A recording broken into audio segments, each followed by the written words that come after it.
members, I don't wanna discuss it with them. I don't, there's some weird. That's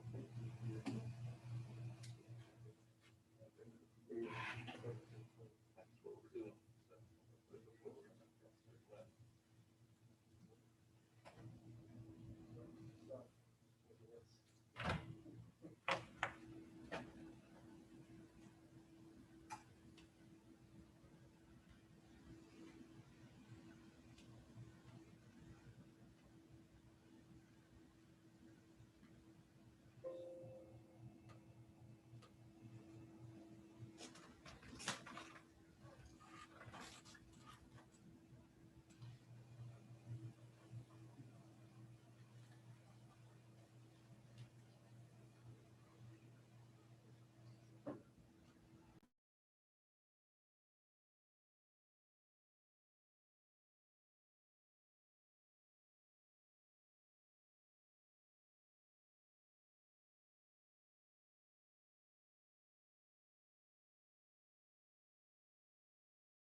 I took my oldest to Disneyland when he was little bitty Uh-huh.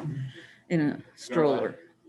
And it was the absolute worst experience I could ever. I was just so incredibly miserable. Oh. But then we waited till later, of course, when they were older, and we went to Disney World, and that was much better. It was great. Because they could run. Yeah. Remember that one? Disneyland. We did when we went. We went in February, so it was good because it was nice and warm, and then you just had like a light jacket for the evening. And I don't think I could go at this time because I think it would be just sweltering.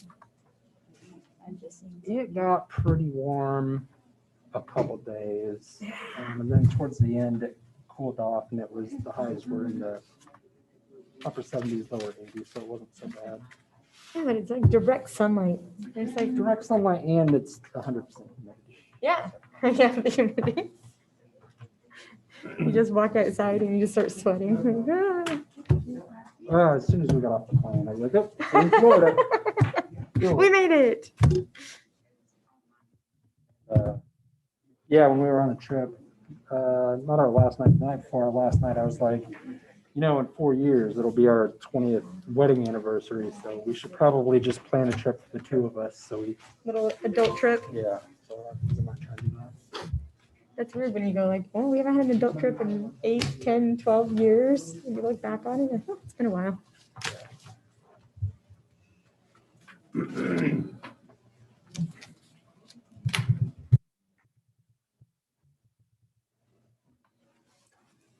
It's the mask. Well, also the ladies in here push it up to the warm. Oh, that's the smaller. As long as we put it back. It'll go back naturally. We're now live. They can go check and see who changed the thermostat. We do have that on camera. That's right. It's on camera. It's shooty. They trust me. They already know. Yeah, somebody's phone's going off now. Somebody. You better put that back.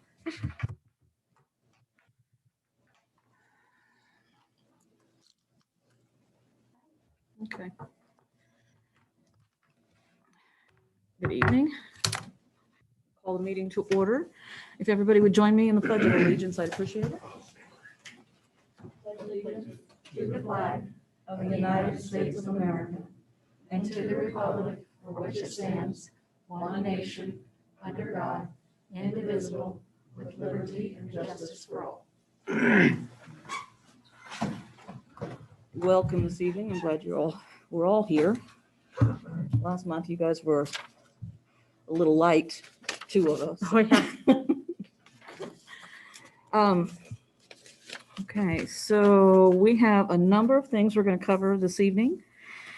I want to start with a recognition and announcement of our 2020-2021 retirees from the school district. And, okay, yes. You need to do a roll call for Debbie before you start this. So she's got on record who all's here. All right. You got it? Debbie, Okay. you got it? Okay, thank you. Okay, I'm going to start with classified staff. We have Pamela Berenson from 2013 to 2021 for 8 years as a bus driver. Jerry Clegg from 2011 to 2020, 9 years as secretary. Susan Cooper from 1997 to 2021, 24 years in food service. Herbert Danduran, 2010 to 2021, 11 years as a bus driver. Stephen Desatal, 2015 to 2021, 6 years as a paraeducator. Cindy Dickerson, 1995 to 2021, 26 years as a paraeducator in the district. Dolores Dash, 2008 to 2020, 12 years in food service. Charlotte Gould, 1988 to 2021, 33 years as a bus driver in our school district. Cece Haywood, 1991 to 2021, 30 years as benefits clerk. Amalia Hyde, 2001 to 2021, 20 years as a paraeducator. Cheryl Haynes, 2003 to 2021, 18 years as a bus driver. Susan Meeske, 1995 to 2021, 26 years in food service. Patrick Murphy, 2008 to 2021, 12 years as custodian. Liz Sanford, 1981 to 1993, she was 12 years as a bus driver. And then 1993 to 2021, she was 28 years as a secretary. So in all, she has been with us for 40 years. Wow. LaBrenda Swain, 1995 to 2021, 26 years as a paraeducator. Donata Ward, 2007 to 2021, 14 years as a paraeducator. And for our certified staff, we have Shelley Davis, who is 2012 to 2021, 9 years as a teacher and librarian. Mr. Michael Mitchner, who is 1981 to 89 and spent 8 years as a teacher in our district, and then 1997 to 2021, an additional 24 years as principal. Mickey Mackey, 2005 to 2021, 16 years as a teacher. Cheryl McConnell, 1995 to 2021, 26 years as a teacher. Jamie LeBeau, 2017 to 2020, 3 years as a teacher. John Kelly, 2002 to 2021, 19 years as a teacher. Brad Johnson, 2002 to 2021, he was 19 years as a psychologist. Mary Hunt, 2008 to 2021, 13 years as a teacher and learning facilitator. Deborah Eaton, 2018 to 2021, 3 years as a teacher. Esther Aish, 2014 to 2021, 7 years as librarian. Janet Dugan, 1977 to 2021, 44 years as a teacher in our district. Tom Coleman, 2009 to 2020, 11 years as a teacher. Sherry Burke, 2009 to 2021, 12 years as a teacher. And Dr. John K. Burke, 2003 to 2021, 18 years as superintendent of our school district. For all of these retirees, we thank you so very much for everything that you have given and provided for our students and our community. We appreciate that very much.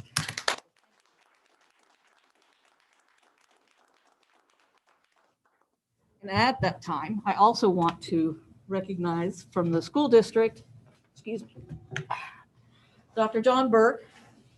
We're giving him a plaque of recognition for his 18 years of service as superintendent of our schools from 2003 to 2021. We have been privileged to have you, and we are grateful. Thank you. Thank you.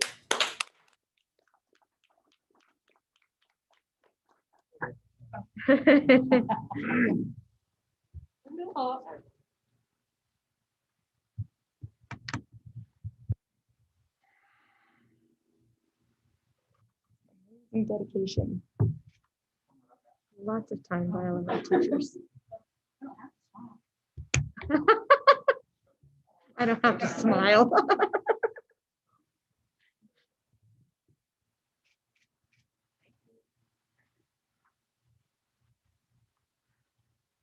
Lipstick is It's fine. I know you do. Thank you all. Thank you. One other thing I wanted to, we scheduled a meeting for the 24th, a special BOE meeting, I believe, for negotiations. And it was scheduled at 7 p.m., which is the same time as the Haysville West graduation drive-through. And so we want to move that to 6 p.m. if that fits everybody's schedule. Where is Jerome? We don't have him. Not today. Okay. So moved. Does that need a motion? Second. Yes, it does. Let me.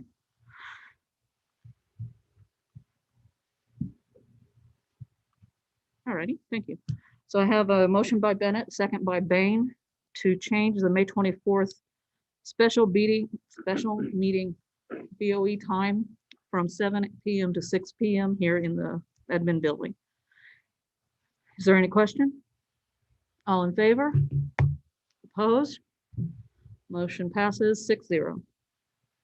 Okay, thank you. Okay, I think my other stuff goes into new and good. Just a moment. Let me. Oh, no, I have a couple of things I need to action or remind you. In your consent agenda, there have been 2 additional forms that were turned in. They were online, but they were put in later. So if you didn't see those. And also when we get to the action items, there are updates to the science and math curriculum proposals that were emailed to us today, but wanted to make sure you knew that they were in there. And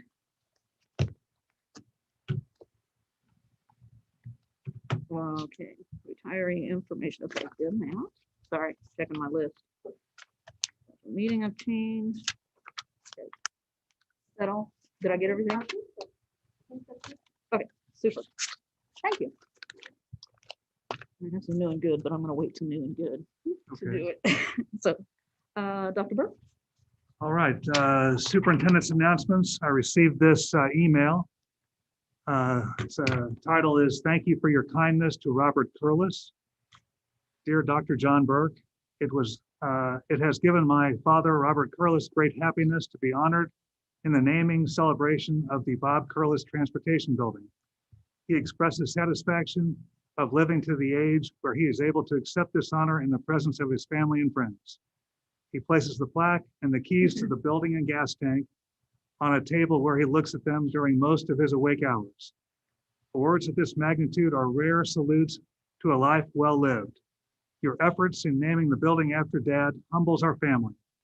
May God richly bless you and the many workers of the transportation maintenance and custodial services.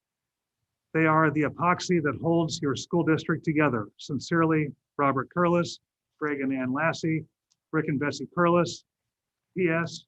It was very special to have Greg Fenster, Robert's nephew, a part of the School Board of Education in honoring my dad. Wonderful. Greg, do you want this entered into the record? Yes, if you could, new and good, please. All right, and then we have a presentation. All right, this is to Laura Nicholas. I'll ask you to come forward in just a second. The Haysville USD 261 Board of Education recognizes Laura Nicholas for your incredible photography talent when capturing special moments and turning them into visual memories for the students and families of Haysville USD 261.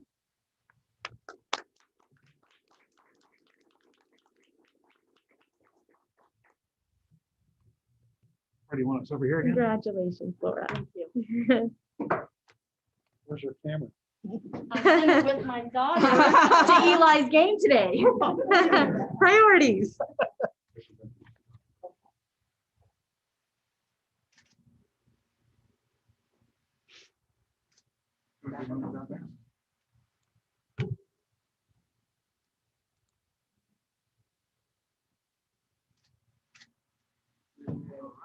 I'll give you the wrapping stuff.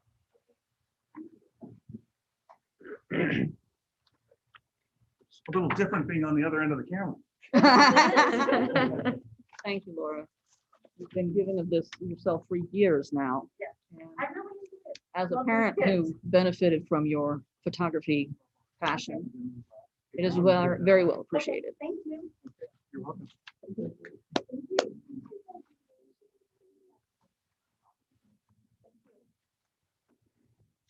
And then just as a reminder for Saturday's festivities, we have Haysville High School's graduation ceremony at the Emmanuel Baptist Church. And that starts at 10 o'clock. And I think if we leave here at about 9:15 from this parking lot, we should be fine making it there. I've arranged to get 2 Suburbans for us, so we'll have room to spread out. And then at we have to be at Coke Arena at 1. And so in between the end of Haysville High School's ceremony and when we have to arrive at Coke Arena, I'm going to take you all to lunch. Well, you're paying, but I'm driving. Anyway, Is it so just through the window? We're just driving through the window, eating it in the car, not spilling. it's a Sonic thing. I didn't ruin it. I'm sorry. Yeah, it was a surprise, but it'll be okay. So remember to bring your robes and hoods and things if you have them. We don't wear caps or tams or anything, so just the robes. And we should have room to hang those up in the Suburbans. And we're not going to linger at the end of the ceremony at either place, at least not very long. And then we'll drive back here. I do have one of the high school employees who's going to put some cones out to reserve some spots for us, so we don't have to worry about having a hunting permit to find a parking place at WSU. And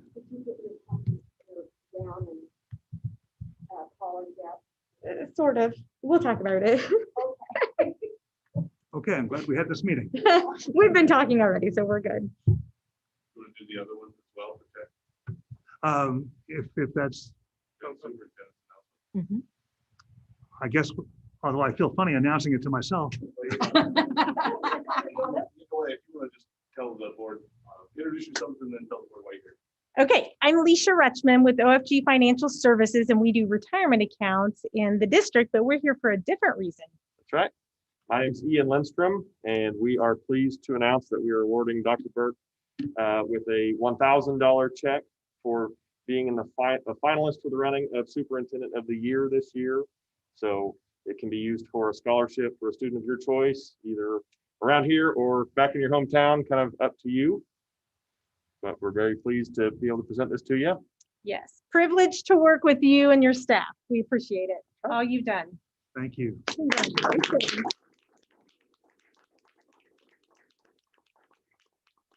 $1,000, actually a great lunch Saturday. That's right. I'm getting the Route 44. Go with the Route 44. Can't eat all that.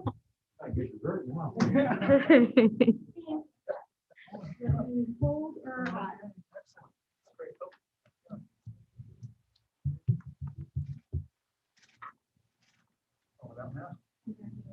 Yeah, sure.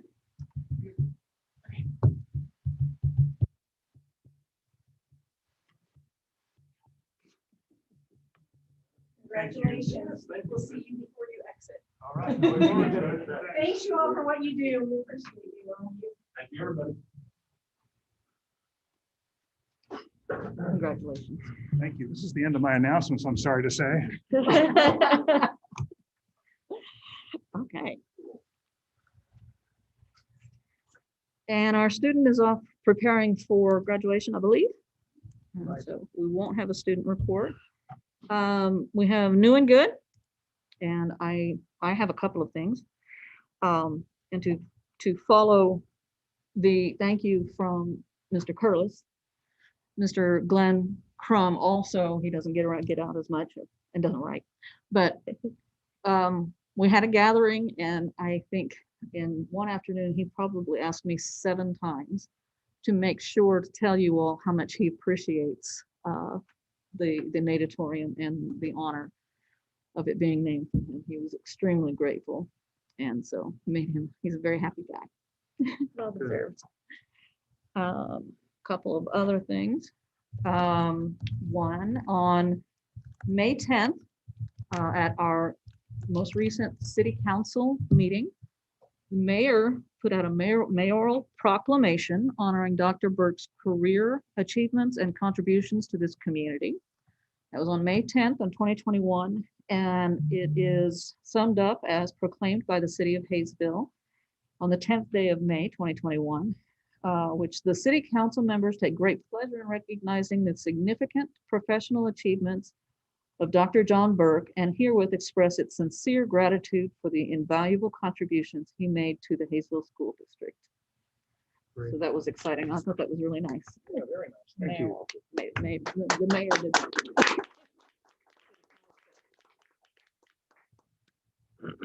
Capturing kids' hearts. District again. Again. Yeah, 3 out of the last 4 years. That is excellent. And I think last year was a gimme. So, so that is very, very exciting. And lastly, I was lucky enough to help out with I believe, the last vaccine clinic of the year. We finished those who had gotten their first, so they got their second on last Saturday, and it went very, very smoothly, very pleasant. All the people showed up who were scheduled, and so it was very, very exciting that we could do that. And I was pleased that the success of it, and we appreciate the nursing staff and the custodial and facilities, everybody who's involved in making sure that happened and happened smoothly. So thank you to you and all of them. And those are my new and good. Anybody else? I have a late breaking one. The state requires us to have 95% participation rate for state assessments, and we had 96%. So we Yay. exceeded the standard, Awesome. Excellent. and during the pandemic, that's quite an accomplishment. Absolutely. Bringing in remote students, by the way, Matt. Yep. Is there any other new and good? All righty. Thank Good you. news is the school year's about over. That's true. That It is is good news. definitely true. 7.5 days. On 1.7 for the agenda, I did want to make a small change. We want to move 7.2, which is the school-based health clinic first reading presentation. We have some guests here to give that presentation and didn't want them to have to wait through the entire meeting. So I want to move that to between 4.0 and 5.0. If you so approve. I can make that motion to move it. Second. I have a motion by Bain, a second by Norton to move 7.2 in the agenda up to between 4.0 and 5.0. Is there any discussion? All in favor? Opposed? Motion passes 6-0. Thank you all. Okay. 2.1, hearing of district patrons. I don't believe we have anybody scheduled. Okay, good. 3.0, the consent agenda. Make a motion to approve the consent agenda. Second. I have a motion by Bain and a second by Norton to approve the consent agenda as presented. Is there any discussion? I have a question. Yes. On the RICO, did our usage go down through all this or did it go up? It actually went up. Did it? It did. Yeah, it wouldn't have surprised me because. You know how many so much packets we more. sent out? Yeah, yeah. It went out significantly. So we anticipate that's going to drop down. Well, Let's say we hope it does. we hope it does. So what does that do to this contract?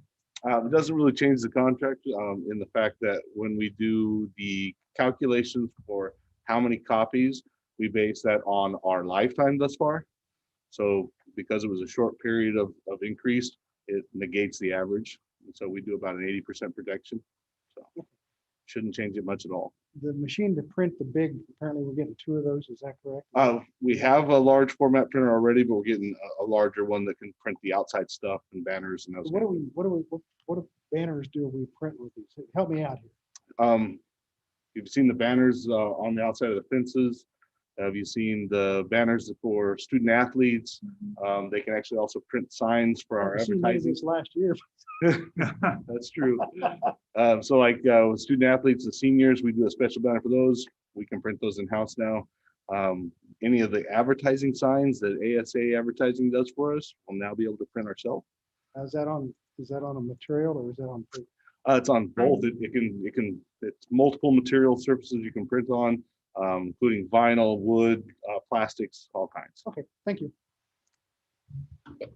And having that, does that open it up? If this is a print shop where the community can use it, does that?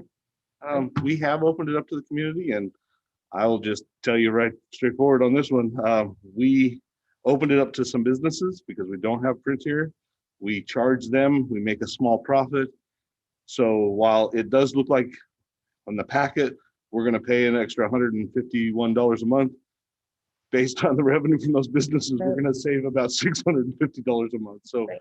so we'll, So that large We- format printer can be used. yes. Okay, yeah. fabulous. And not just that, we brought on another client where the average monthly billing is $800 a month. So, and we're putting all that towards our costs. Yeah. So, and then we included it in the renewals, so there's no upcharge for those clicks. Great. So the idea is all new copiers throughout the entire district, new copiers, large format printing, and we'll actually save $650 a month So how often do we replace them? every 5 years. Yeah. Is that even the small ones?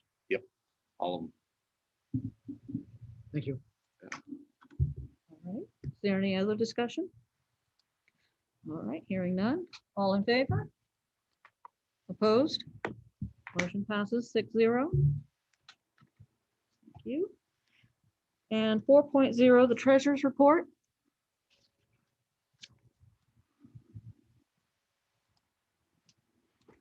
I'll move to approve the treasurer's report as presented. Second. All righty. We have a motion by Norton, a second by Bennett to approve the treasurer's report as presented. Is there any discussion? All in favor? Opposed? Motion passes 5-1.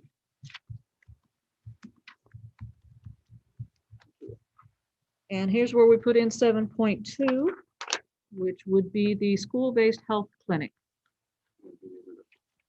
Sure. All right, thank you all for giving us opportunity to present on this. We introduced it with a report previously and have worked really well with KU Med Center on developing a scope and a plan for bringing a school-based health clinic in here. Obviously, we have. That's Judy, district nurse. This is Dr. Carrie Harris. She's part of KU Med and she's partnering with us. Had experience with other school-based clinics, so she's been a huge resource for us. Can you come to the microphone? Yeah. I'm sorry. And of course, Lyndall, come on. This is a reminder. for all Support board service coordinator. Dr. Carrie Harris. Harrison.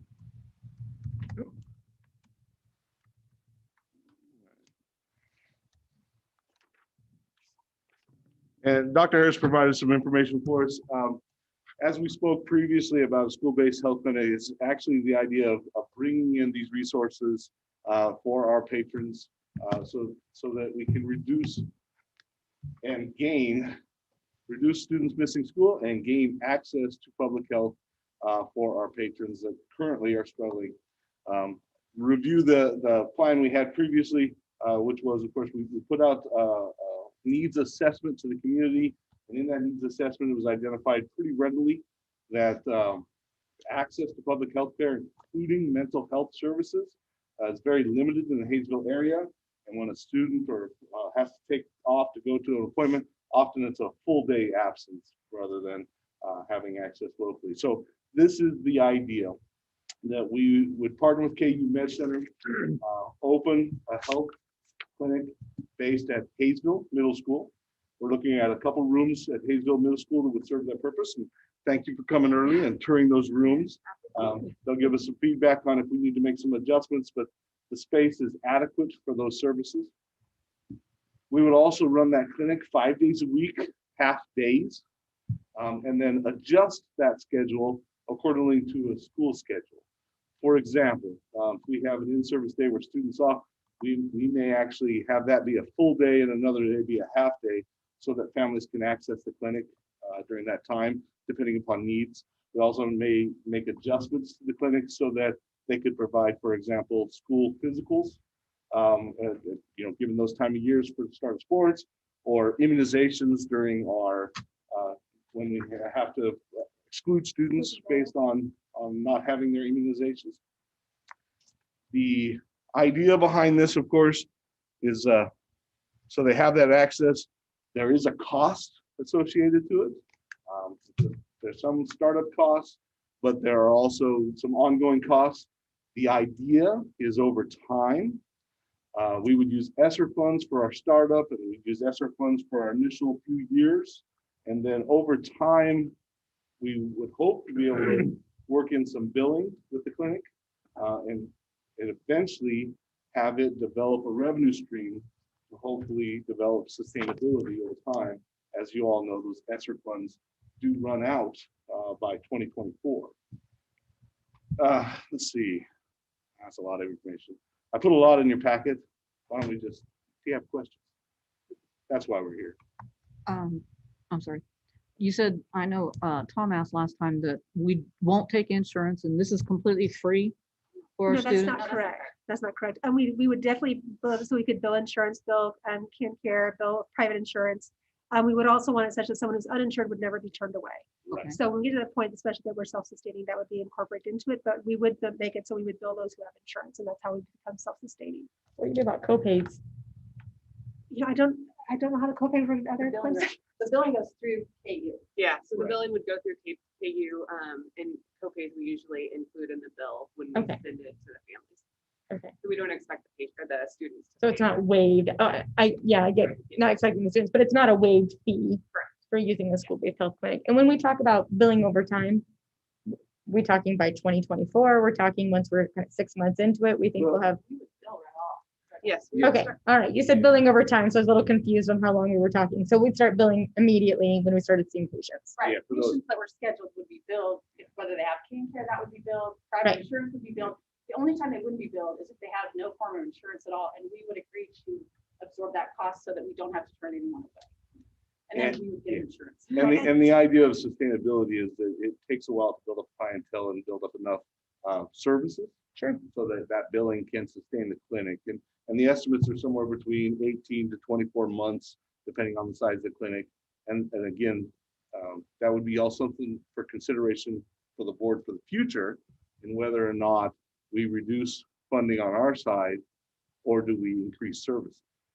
So that's potential. And so when we're starting off, we're talking 1 to 2 rooms, we're not talking mental health, we're talking specific around medical needs. No, there's also mental health on there. Matter of fact, one of the options or one of the items in Right. our scope is the telementoring. Okay, Which they offer their psychiatric services and physician services when we are working with students. They offer that in a consultation to our staff members. So if staff members, for example, are working with a student who's got high needs, and we're trying to figure out what's happening, trying to figure out, this, we've tried all these things, not working, then we have that telementoring for our staff to consult with the physicians on particular students and to try to address those needs individually. right, but we're not talking one-on-one mental health therapy.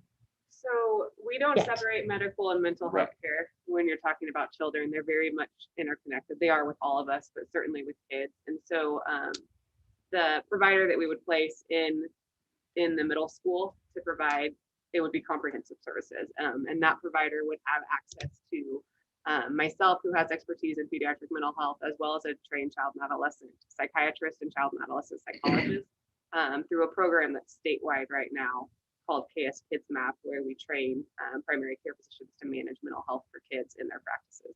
So it would be very inclusive. Now, that doesn't negate the need that child might need to be referred out to see expert services like a child and adolescent psychiatrist, or to receive therapy out off campus. Yeah, I guess that's the way I was looking at it, was if it was mental therapy outside of, medication, but a therapy session, whether that occurs within those rooms. Right, so or we not. would probably work with existing services that you guys have here, as well as refer to the networks that we already refer to for that. Part of the KS Kids Map training, it does include some brief, like cognitive behavioral therapy that you can do as a PCP with that patient. So not everybody would have to go out.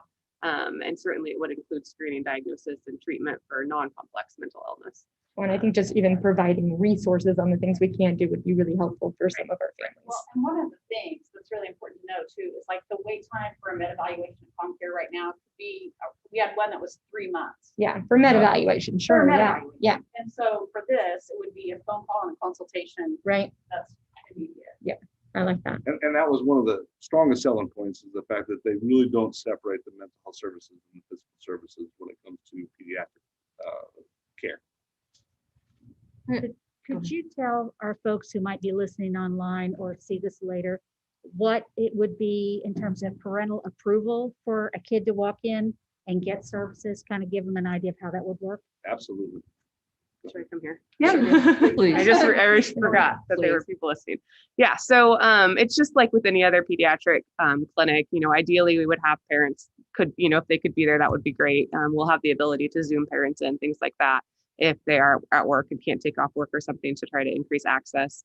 There are consent forms that are quite thorough that we will ask parents to read through and sign for their children to be able to utilize services through the school-based health clinic.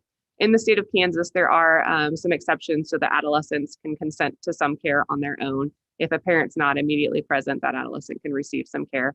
And there's certain items that an adolescent can consent to their own care, mental health being one of them. Pregnancy-related care and STDs are another one that they can consent for. That doesn't necessarily mean that all those services will be confidential. Those are two separate things legally, but certainly we try to involve parents as much as we can, but we want to be the student's physician and make sure that we're providing the best care that we can for them. Does that answer your question? Thank you. Yes, sir. Do you expect there to be any insurance network coverage gaps where some people may not be served by certain insurance companies or networks or whatever? So KU accepts pretty much every major insurance, and if we don't, we can work to make that become in network and to be accepted. So I don't anticipate anything without a little bit of work on our end. And that's one of the other strong points behind partnering with KU Med is that their network is extensive and they handle the billing and all of that currently. Thank you. Is there any charge for our district to KU Med because you guys are going to be doing all that billing? There is. Did I miss It's part of the something? partnership. Okay, sorry, I missed Yeah, that. it's part of the startup cost. I got two questions. One, you said it was going to be open a half a day when school was in session, and in-service days, it may be open all day. Yeah, we'll adjust that schedule based on our school schedule. Okay, so what about spring break, winter break, Thanksgiving break, summer break? All these breaks that we have 10 million of, what is the status on that? Yeah, we talked about that as well. You want to talk about it? Yeah, so we will, as long as you guys have people and access to the buildings, then we can be here. And it will modify as we need to modify.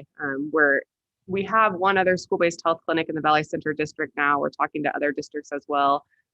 We are hoping that we can also offer telehealth services if for some reason we can't be like in this building because you guys are closed and we can be in another building as long as the districts are agreeable to that.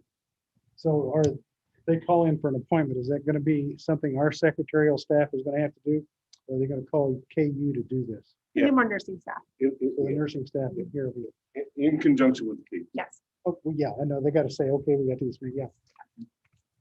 What about who's going to maintain this? I mean, who's going to be there providing these services? Is this a PA, a nurse practitioner? Are these doctors? Are these RNs?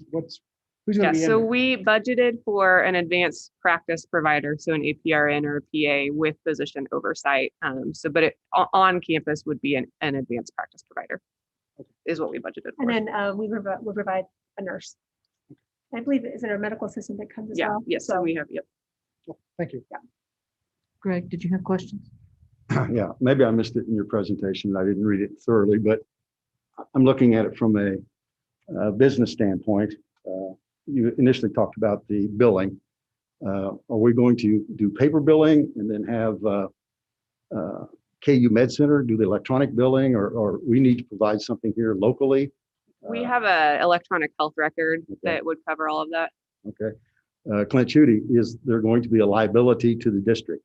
No, I checked with the insurance, and again, providing the facility, we have some liability, just like we do anybody that uses our facilities.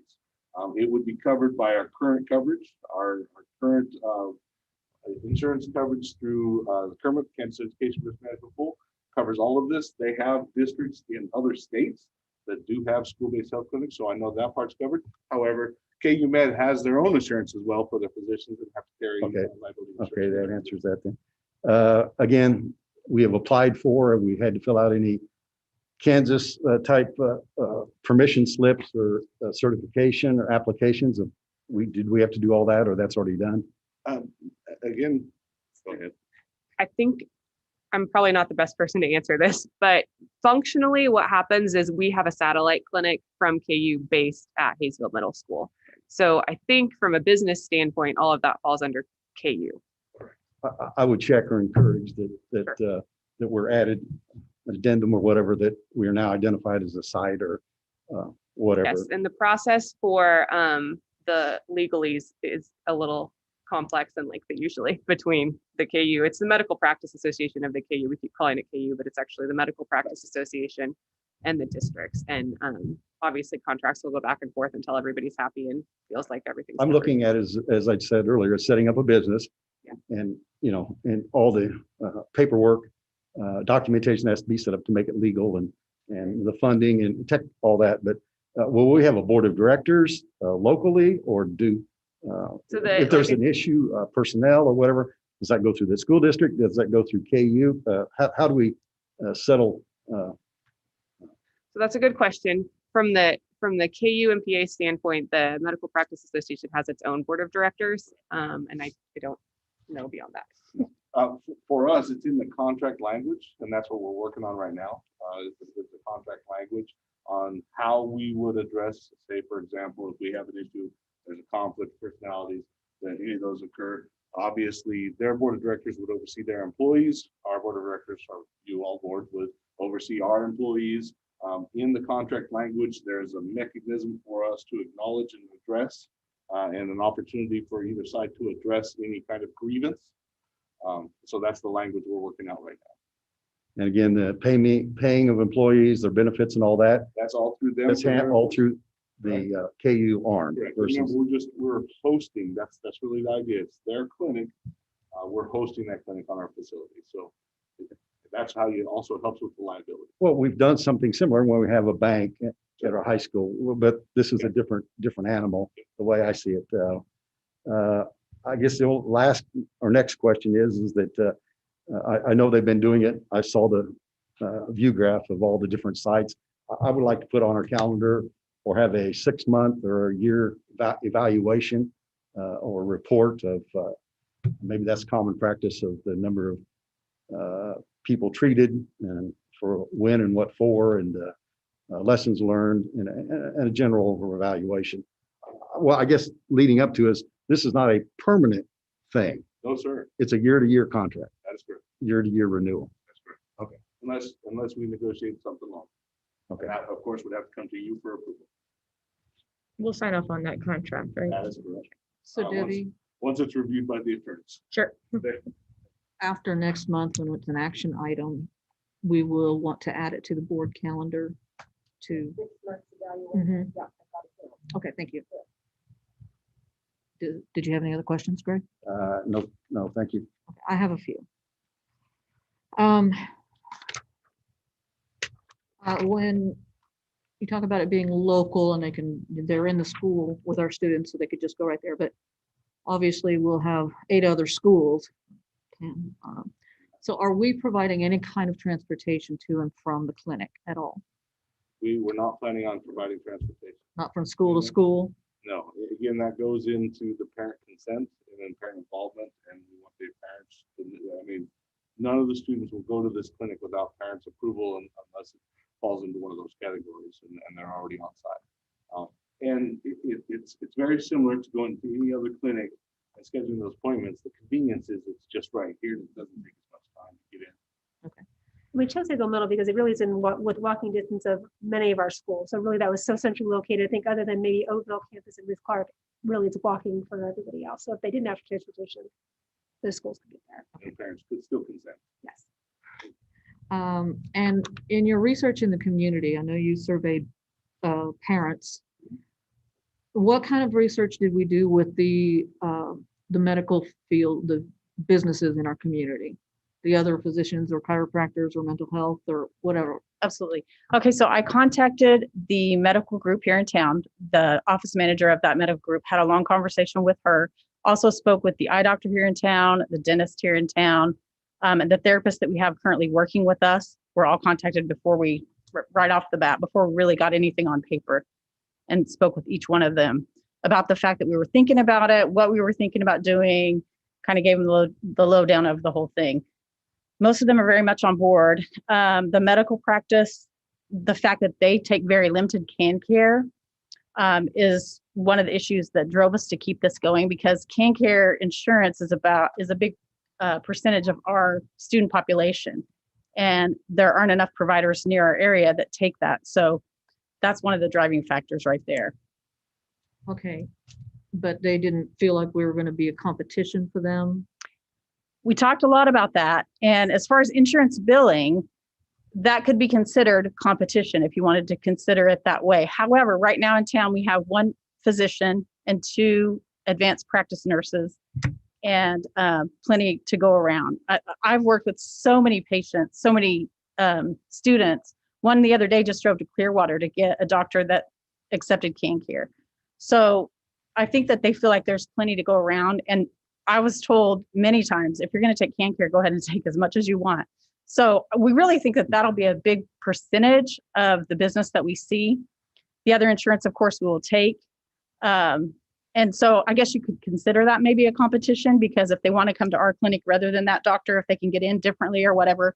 But last month, didn't you say that they were full? They weren't taking any additional can care at this time. Isn't that kind of, I think, what was The way said? they worded it to me is they take very limited can care and only certain types. You know, there. I listened to the last meeting. Yeah, generally it's. I just want to make full sure and- that we continue to cultivate those relationships. Absolutely. So that they Absolutely. can complement each other and not compete with each other. Absolutely. And Dr. Harris even talked about reaching out to them. We gave her those names and working with those folks as well. So I don't see it as a huge competition. I mean, if you talk about, would we take private insurance and they also take private insurance? The answer to that is yes. But there's probably enough to go around. Okay. I would see it that way. And just a clarification on one of Tom's questions, when he was asking about the breaks, are we going to be open year round? Yes. Okay, Our so- contract is a 12-month contract, so we will design services over those breaks in ways that we can. We may reduce some of the days that we're open so that we can utilize on other days, for example, in-service days, those kinds of things. But the contract with KU Med is a 12-month contract. Okay. Good. Now, if our current health aides and nurses are going to be the people who primarily man this, Well, they have a medical assistant that'll be with them. So Okay. that'll be helpful. And then we will have one of our staff who's there to help with phone calls or whatever else is do needed. we So, need to hire more health staff? Because they all have their jobs now. well, I have enough floats at this point that I think that we can cover it, especially if COVID calms down a little bit. We should. Yeah, so I anticipate that shouldn't be an issue. If for some reason we are short a day, Assistant District Nurse Leslie Thomas and myself, we can easily jump in and fill in. So I feel like we can cover that. If it came to the point that it was not manageable, we'd definitely bring it back and discuss it. Okay. So what do we do for the summertime or those breaks where they're normally not working? So we're just going to increase that labor during that time, I assume. There's potentially some telemed services that are going to go on as well, but if you remember correctly, we have extended school years, K-12 program or K-2 programs, our credit recovery programs that often run during the summer as well. So we often, and in Spark Grant, we often have students on site throughout the entire summer. So not just those, but it would still be open to our local families. So That we would have a nurse. nurse here That's correct. During already. the summer, we have 2 nurses that work summer school or ESY, whatever Right. you call it. So they would be available for that as well. So you're saying if the child got hurt on the playground, instead of staying at Oakville, you would bring the child for treatment? I mean, the plan would be that summer school would be at the building where the clinic is. So that way, if the child got injured at the clinic, then the clinic, that's where they would go. So for example, Well, I thought the clinic was going to be at the junior high. it is. And I was thinking if the child got injured at Oakville, would you transport him to the junior high? You mean during the school day? During Regular the summer, yeah, Oh. or even during the regular school year. But we don't have activities during the summer. So we don't have students out there. And again, it would depend upon the situation at that time, whether or not the family wanted to go to that clinic. Oftentimes we would deal with it on site. Right. Nurse would deal with it. If it warrants EMS, they'd call EMS, any of those kinds of situations. If the Emergency family- room or hospital, Say, whatever. hey, they might want to be seen, and they would say, well, we have a health clinic, let's call and see if we get your appointment, then yes. we Okay. just get to that. Case by case basis. Right. That's correct. You spoke of a budget roughly 100K. Right now, $106,500. that's roughly 100K. Well, anyway, ESSER funds, or if I pronounce that right, year 2, year 17, if it continues, that'll be a part of our budget. It would be if, depending upon what we can make from billing. That's the idea behind sustainability. So as this clinic opens up and the more students we see and the more times we can bill, say we have students with insurance, who can care, any of those, that revenue stream would go back to fund the clinic. So as we see patients and we bill for those services, those revenues would then go back in to offset the $106,000. That's the idea behind sustainability. That what they say is, once you start up a clinic like this, it can take from 18 to 24 months to build up enough revenue to sustain your clinic over time. So I'll interrupt and I'll use the example we just talked about 10 minutes ago about the print shop. Yep. Again, we started that. Yep. Do it ourselves. We've added equipment, staff, and so on and so forth. I know it's an entirely different line of business, but still, we need clientele, billing. Yep. Okay. But for the most part, it's going to be school only. I mean, we're not. That's good. Okay, that's our box. Or That's our doc. okay. It will be though, however, a comprehensive clinic. So if we have families that go to this clinic, that practitioner will become their physician. So just like anybody would go to whatever their family doctor is, that family would go to that clinic as their family doctor. I mean, that's how we want it to be. That's why it would be all summer. It would be a comprehensive clinic where that person would take care of that family, that child, anytime that child needed medical care. But you would refer out doing x-rays, blood draws. Yep. No, actually, we can do Oh, yeah. we can do x-rays and sonograms and EKGs on site. There's a mobile imaging company that we contract with for those. Labs, Different most that works for labs we them. can do on site. If we can't do it on site, then we would send out to LabCorp who we use. So Okay. they would have to drive in for that, but it could be, after school or when it was convenient for them. Okay. Getting in the weeds again, is there going to be any safety, security issue as far as leaving the door open for traffic? They actually have a door control on it. So those that come from appointments would buzz and be let in. And there are safety and security issues. There's record control issues. We have a whole procedures we'd have to go through for our staff to access their med records. We'll also be probably add some locks and those kinds of things. Well, those classrooms have a door right there, right, with their own access. That's correct. Okay, so it'll be isolated from the school itself. You may have discussed And the this last students. month, but sorry. No, Well, no. So we won't have the It's public not coming in. necessarily isolated from students. It's part of the school, but someone with an appointment would buzz to get in just like they would at the office. But do they buzz at that door? Do they buzz at the main They would door? buzz at Right at that the door, door. the clinic. Okay. And that would avoid them having to go from the office down to the clinic area. And it would alleviate the pressure on the office staff to let it. Right. And the door to the clinic is like a straight shot and a turn left. So, I mean, it's a pretty straight shot.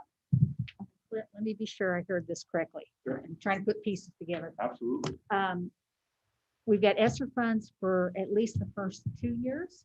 Oh, easily. Okay. Through 2024. And you're saying that usually 18 to 24 months to find out if it's going to be self-sustaining. So we would be covered by ESSER funds at least till the 2-year mark. And at that point, we can make the call of, yeah, it's working out or it's not. And everybody's, Correct. And you'll have that information as we progress. okay. And everybody, all you guys are good with that, right? Yes. Okay. All right. Yeah, I want to see. I Yeah. think it's important to know too, like if we get to like self-sustaining at month 9 or 10 or 15, we're not going to charge $106,000, right? I mean, the idea is to kind of titrate that based on what the need is. The long-standing cost that I see for you all is the coverage of those that are uninsured. So I think there will be a cost associated in year 17, as you said, if this is continuing, but that's to make sure that we can provide services to those that are uninsured or underinsured. And just future information, expansion of services, where we could also expand services to our employees and those kinds of things. That's potential. So it may be something we consider as we add and look at our budget every year. Should we put some money towards this to expand services? So Definitely. would, I mean, the dream is full day. That's our why dream. not Well, set the I don't want to give other? you the price tag of No, the, it's- the wish list because we have the wish list. Slow But down. the dream is Right. like to have medical, Right. dental, mental health, social work there for people who need help signing up for things. Community just- resources. all Yes, those I kinds of mean, things. that's our dream. I mean, Yes. maybe you're 17, we'll get there. I don't know, but But, and Linda did a great job talking with the eye doctor in town and the dentist office. They're really on board to help us with whatever we need, especially, is it Dr. Haas? Dr. Haas. Dr. Yeah. Haas. He's amazing anyway, but yeah, I mean, so. He's a big supporter of the school They're district. excited to come on later and see how we have things going and add time there. I mean, we could, the potential to grow this and make it a real community hub of all kinds of resources and all different kinds of things for others to use is huge there as we go. So we're starting with this little piece. See how it goes. See how it goes, Make sure it's and then successful. add as we go. Is the 106,000 based on salaries for those? Combination of that, yes. Okay, because I'm wondering, I mean, it's nice, it'd be good if it goes down, if we are more self-sustaining earlier, Yeah. but I would be concerned that it would go up each year. Again, that'll be a little bit of a negotiation on what services we add and those kinds of things. Okay. So, yeah. Would our insured not offset our uninsured when we talk about a profit and loss statement?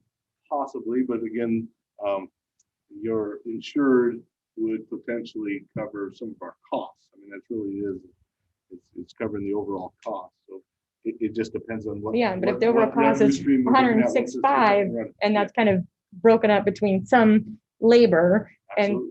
some uninsured, then at some point, we could potentially become self-sufficient.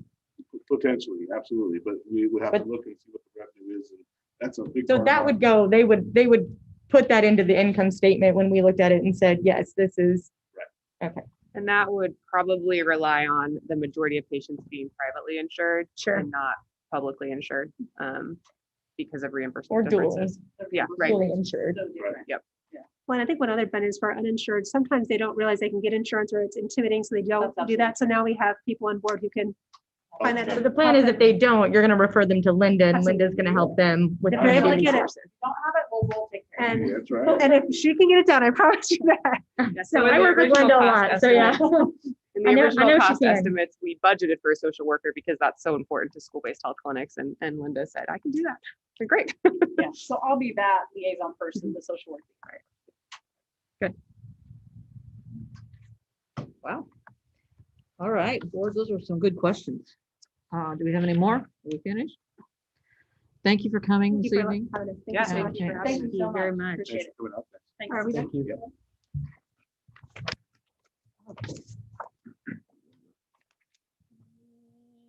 Let's look at 5.0 reports, the COVID-19 report. As the medical staff leaves.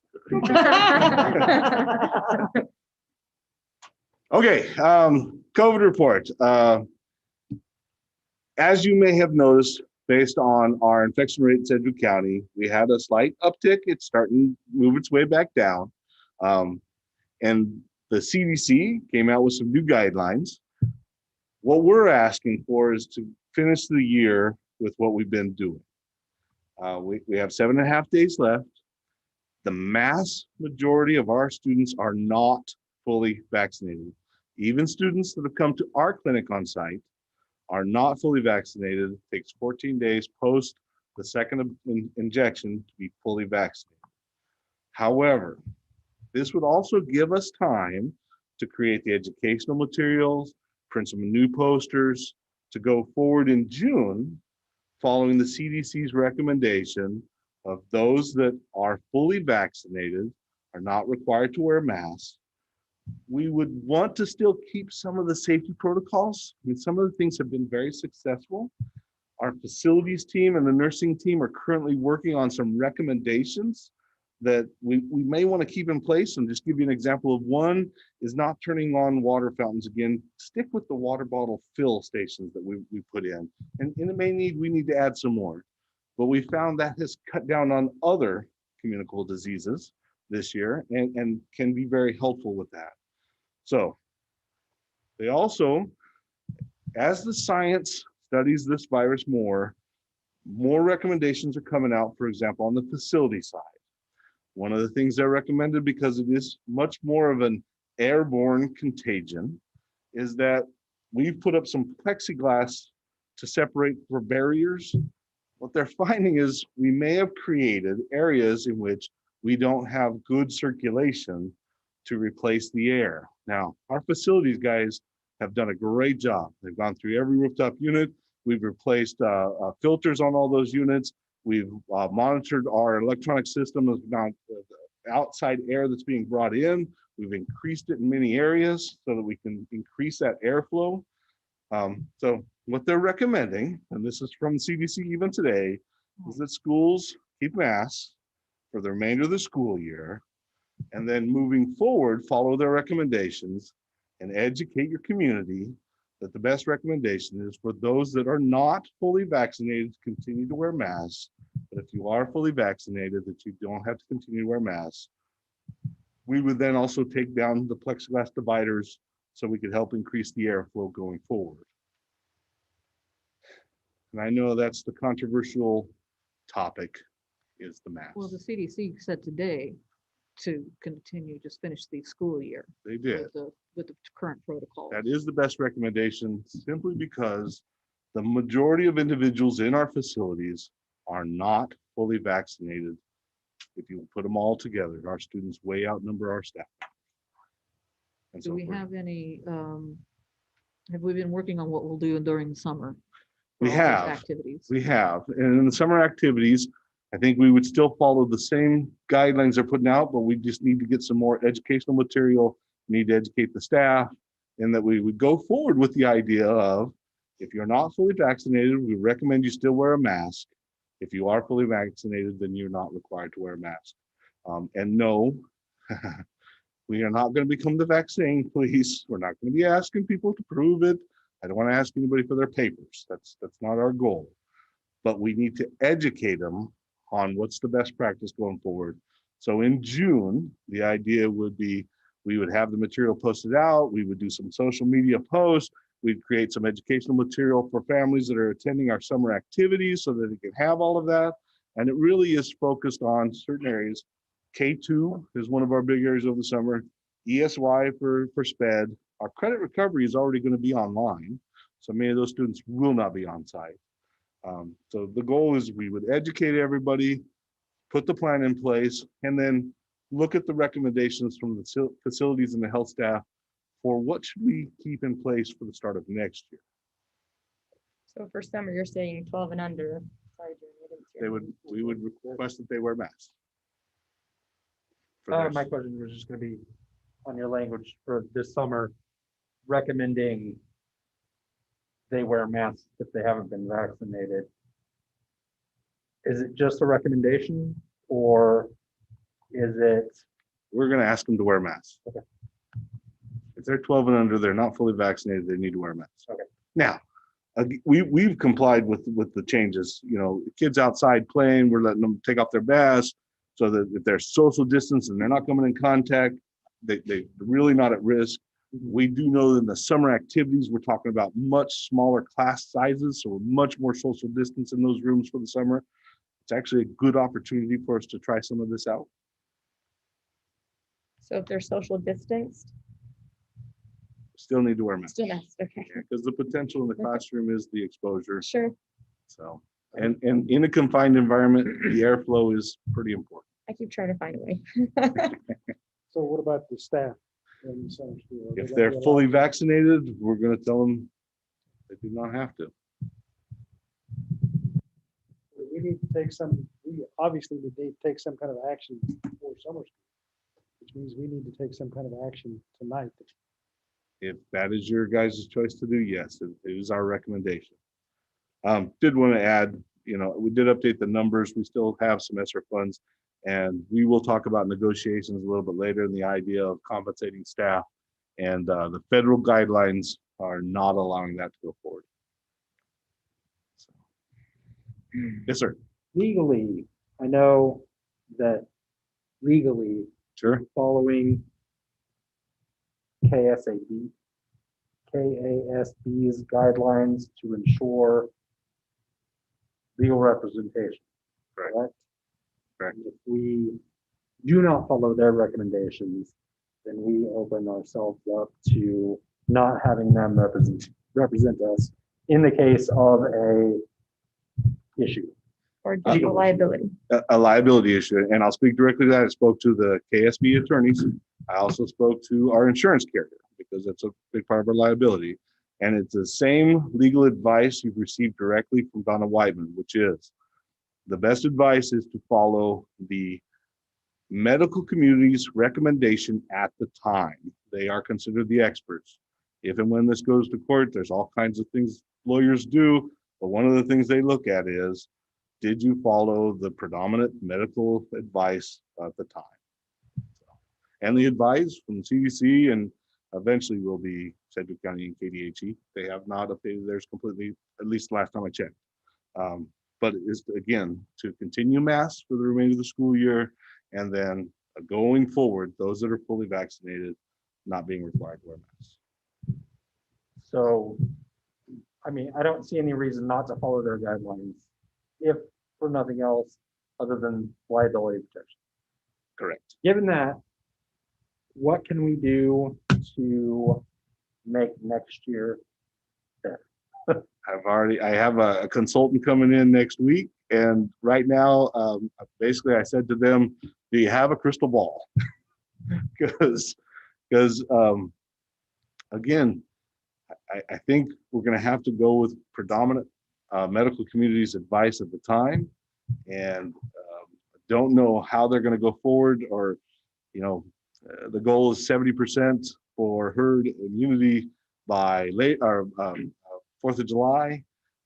Don't know if that'll happen or if that'll be their recommendation.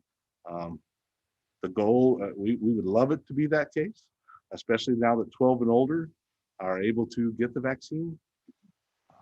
But I do not know about what's going to happen in the fall at this time. It's still just too early. So for now, to continue through the end of the school year, the board needs to do nothing. Correct. So we want to look at what begins with our summer activities. And the administration is recommending that those who are fully vaccinated do not have to wear a mask. Those who are not, we're requesting to. Correct. We will continue to the social distancing, And sanitation and washing hands. sanitation, Absolutely. water bottles. Again, trying to social distance as much as possible. But again, those being smaller groups, it'll be much easier over the summer. Right. Okay. So we could word the motion that we just follow the CDC guidelines. Yes, sir. I'll make a motion that we follow the CDC guideline until August 1st of 21. Reevaluate at that time. Then it's somebody else's problem. What? But, He said that somebody else's It's problem. somebody else's problem. but Tom, 14 months ago, we were asked to pick a color and follow the color I and understand. the parameters. I understand. And what I'm thinking is that, what are we going to do this time? We're going to follow CDC, KASB, same question as 14 months ago, take KDSE, whatever. So I would like to see a proposal Well, I don't know. by the administration of what they are proposing. I understand. CDC guidelines are taken and interpreted, not arguing with you, and interpreted differently by different states, by different school boards, and so on and so forth. I want to see what our proposal is. Well, it's right here. I'd like to continue with what we're doing until the end of the school year. And then in June, start with the guideline of masks for masks only. If you're fully vaccinated, you're not required to wear a mask. If you're not, we are expecting you to wear a mask. I don't think anybody's looking at that color chart any longer. I think that's, I just remember 14 months ago, we had I know that that was, discussion. that I was think- history. It was used as So a history. guidance. We said we were not going to stick to it. I remember having that conversation. I was very big about, we'll use it as a guidance, but I don't feel like we need to follow it completely because things are different and change. So, But yet we're saying follow CDC guidance. So But well, we followed CDC guidance the entire time. I think what Tom is saying is if those things change by the CDC, then our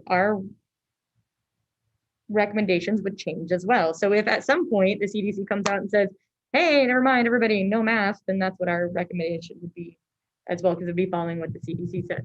If there's somehow an uptick and there's variants and all of a sudden we're just like India, then all of a sudden those would change to go back to masks and really strict protocols. So I think that's what Tom is suggesting. I mean, that way, we don't have to have a special meeting. The CDC comes out and says, master doesn't go away. And we don't have to have a special meeting to accomplish that feat. It's covered through the CDC's guide. And we pretty much have, for the year, have followed CDC's guidelines. on what we've done. Red, green, purple, orange, and purple, we've used our little brains and pretty much follow CDC. And we will continue to have the discussion at every meeting to be certain if there are additional things to be considered each time we get together. Yes. Mhm. So currently we have a motion by Gibson for summer activities through August 1st. Follow this. Follow CDC recommendations time. And August 1st, 2021, reevaluate. On or after 2021, because I don't know what date the board meeting is. Well, if we do it in July, it's good. Okay, I'll just say August. So that would cover us through summer programs and where we are in the year. Right, and we'll be planning the fall long before then. And at this point, you don't have a second on that? I do not. I'll second that motion. Can I just make for clarification that we're not gonna change to finish the school year though? Correct. That- Right, that's just as it is. That's correct in my second. Yeah.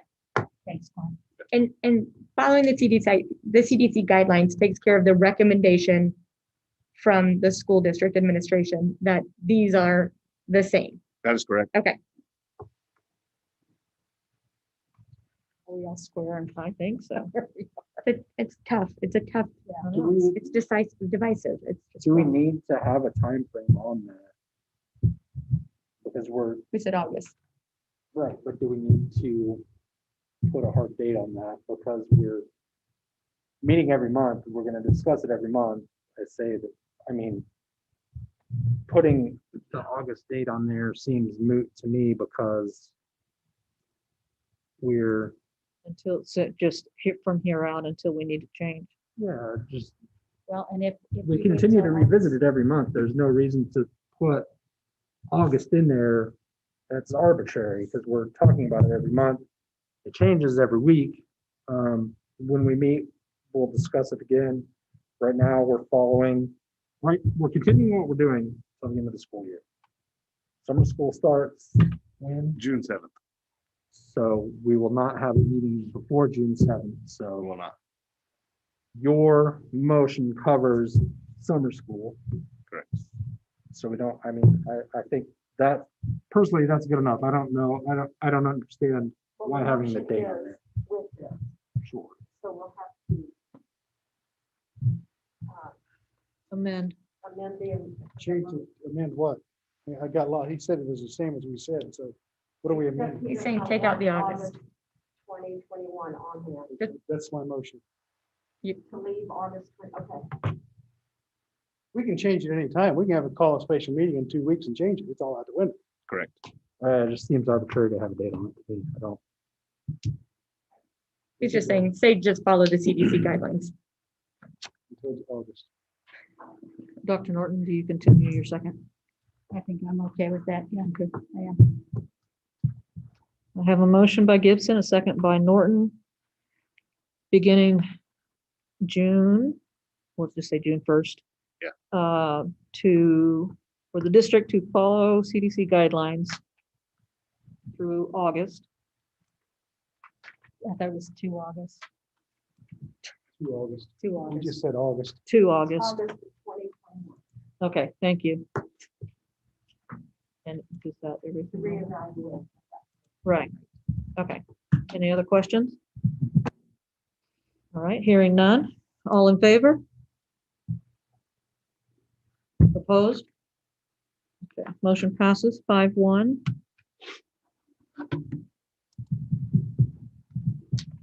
Thank you, Dr. Sheedy. Thank you.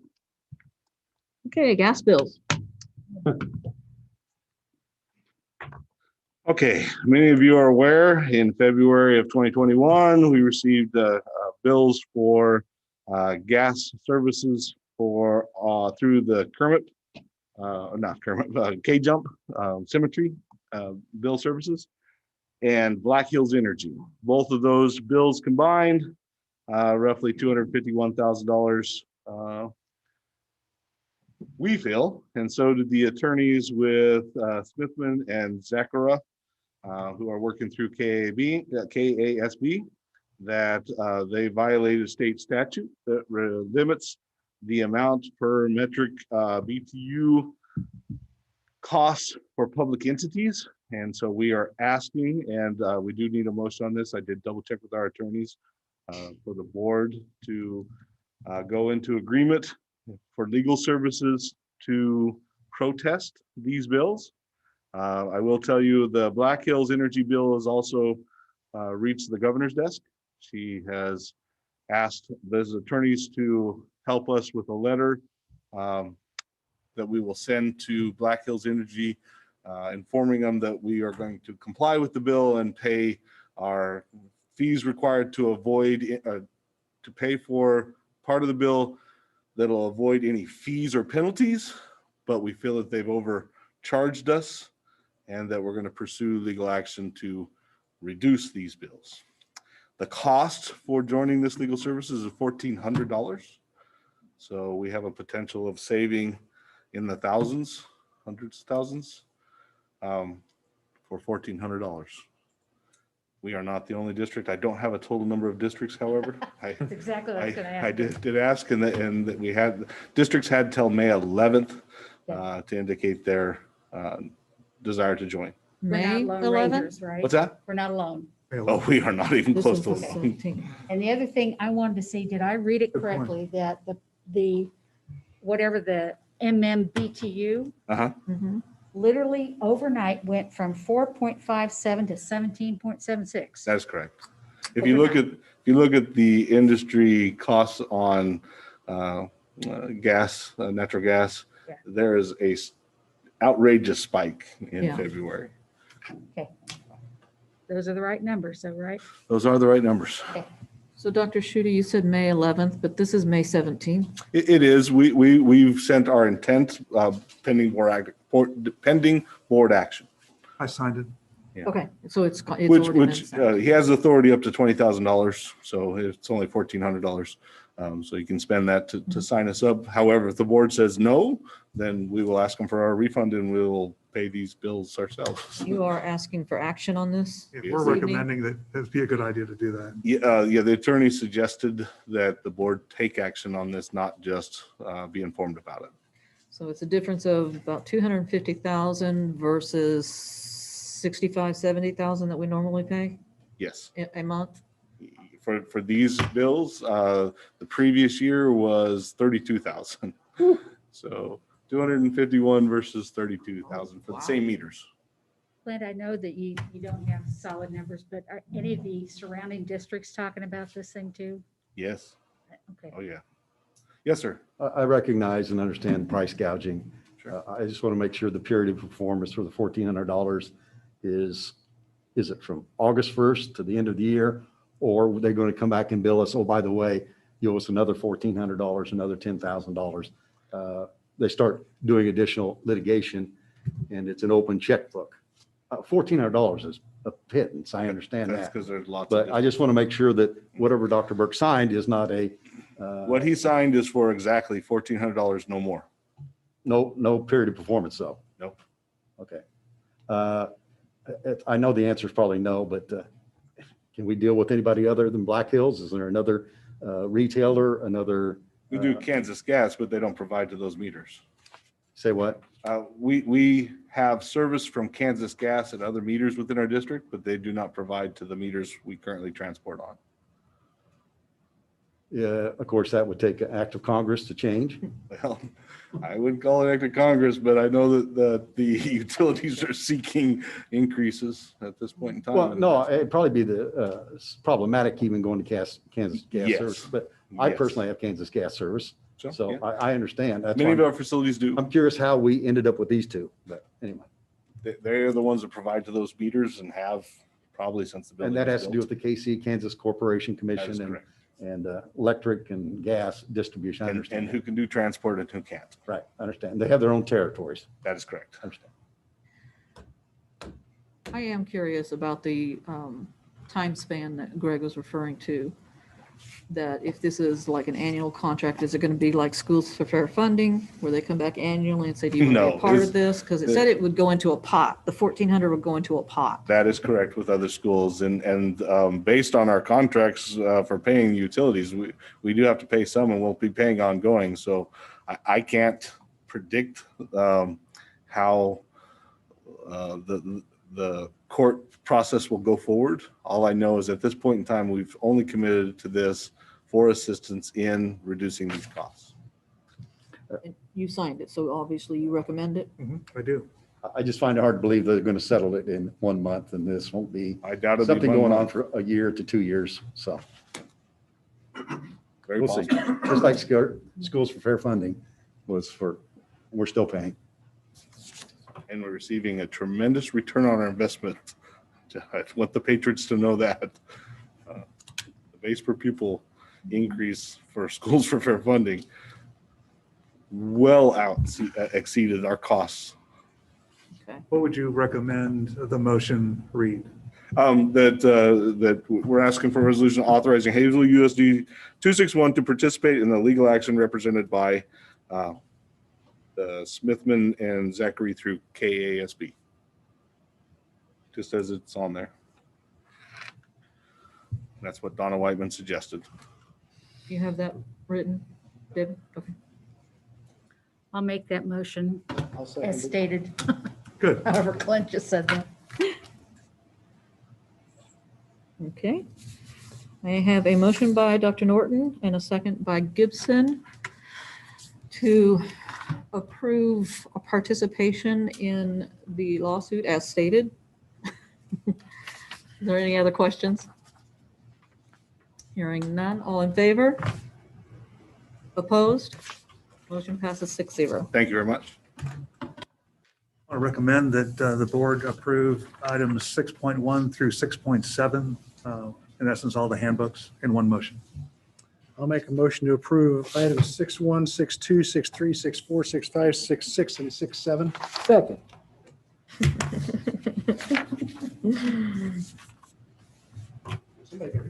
You were right. We're gonna make this See, quicker. that's it. This is my shortening of the agenda. This much. Good work. I have a motion by Gibson and a second by Bennett to approve 6.1 through 6.7 handbooks as presented. Is there any discussion? All in favor? Opposed? Motion passes 6-0. Good job, gentlemen. Okay, 6.8, secondary science curriculum adoption. Ms. Reed?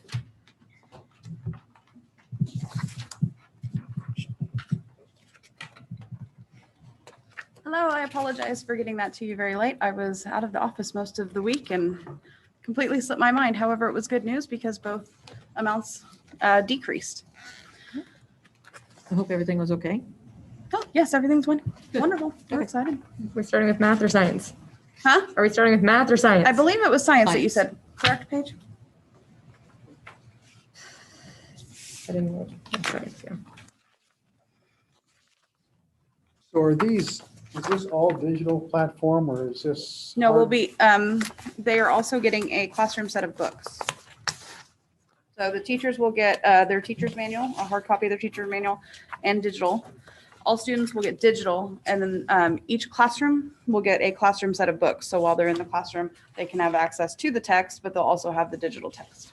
So there'll be 15 textbooks in there that stay there all the time. 30. Whatever. They're just It's helping. it's a number. So those 30 will stay there. They don't leave the room. No, unless the student would like to check them out, when that can be made possible by the teacher. So most of the curriculum is going to be available on their Chromebooks then. Correct. So Jen, are the changes that we're seeing tonight, the only difference is the price has gone down from what we looked at before? With the secondary, no, we did extend the expiration date, like Tom said, the expiration date was in May, and obviously it was like May 8th, and now it's in June, so we'll have plenty of time to order. Okay. Also, Tom pointed out that in the Savvis order, we had 2011 for the integrated science. So why are we getting a 2011 book? So we went back to the adoption team and we moved the integrated science over to McGraw-Hill. So we took it out of there and put it in McGraw-Hill. We actually saved about $20,000 doing that. Oh. And then campus contacted us and said they're not going to be teaching microbiology and they do not know when they're going to pick that up. So we went ahead and deleted the microbiology stuff from the Savas quote, which was a savings of $9,000. That is the difference in, I mean, ultimately it's the price, but. Thank you. This was planned for and is in our current budget. We- No, go ahead. No. Yes or no? We're No. applying for ESSER 2 funds. No, exactly. This is in response to the COVID pandemic and our rapid movement to one-to-one for our students. We need to upgrade so we have digital curriculum in response to having one-to-one technology access to all of our students. If we don't get the ESSER funds. We are approved for these ESSER funds. Yes. Oh, okay. All right. So this will be just part of our application, but it is in direct response to COVID in that we moved to a one-to-one many years ahead of time so that we could continue to provide services to our students. We now need curriculum that'll allow us to do that digital delivery. Expectation of when these will expire or be out of date? I know it's a crystal ball guess. 5 years or Our adoption cycle is 6 years.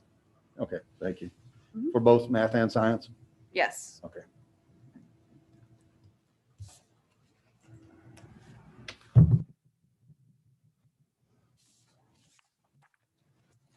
Are there any other questions, board? You want to do approvals together or independent? Yeah, independently. Would one be 5 years and 6 years or 6 years and 7 years, or would we expect that we would hit science and math updates at the same cycle when we don't have ESSER funds? I think is what I'm thinking about going forward as we look at the budget going forward, whether or not those are going to hit on the same year and whether we want that. Well, because we're doing secondary science and elementary math, that kind of flushes itself out. Okay. It's still just one pre-K-12 adoption. Okay. I make a motion to accept the science curriculum. Second.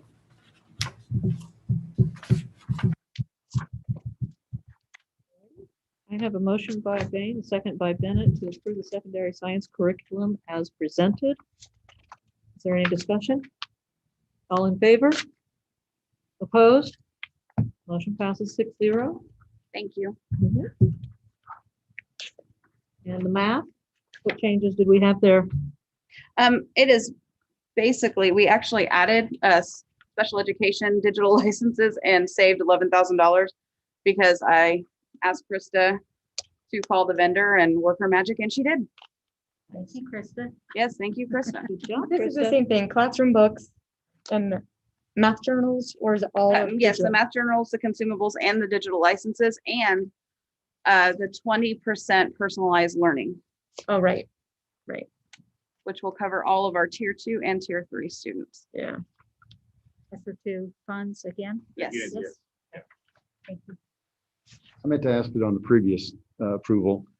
We have another discussion item about increasing enrollment fees. It says here, the new enrollment fee will cover planners, ID, lockers, agendas, Chromebooks, and instruction material. Yes. So we're saying it's covered by ESSER, but yet we're asking the public for more money to cover the same thing. That's my spin or interpretation. It is your interpretation because we currently do not have funds. We are out of subscription in more than just science and elementary. We're out of subscription in ELA starting next year, and we need to increase those funds so we do not have to apply for ESSER funds anymore because those are eventually going to run out. So why don't we ask for a higher fee and keep asking for ESSER funds until those run out instead of asking the local people? Because the math and the science curriculum are in direct response to the COVID-19 pandemic, which is why we can apply for those ESSER funds. In the future, that is not a direct response to the COVID-19 pandemic, so those ESSER funds would not apply. And the enrollment fee increase covers in the future, these items plus the other ones she talked about. So the increase in enrollment, I know it's a separate item, that does cover other instructional material that are not covered by ESSER funds. Okay. It's not one or the other. I hear you, but I still have some thoughts, but go ahead, continue. Thank you. Board, do you have any other questions? I have a question that I couldn't find when we did this a while ago, and it concerns me on the previous one. And I'm sorry, again, I apologize, because I couldn't find it. I had it marked on the old one, but I didn't have it marked on the new one. They're going to charge us $5,500 to ship this stuff? Is it gold plated or what is it?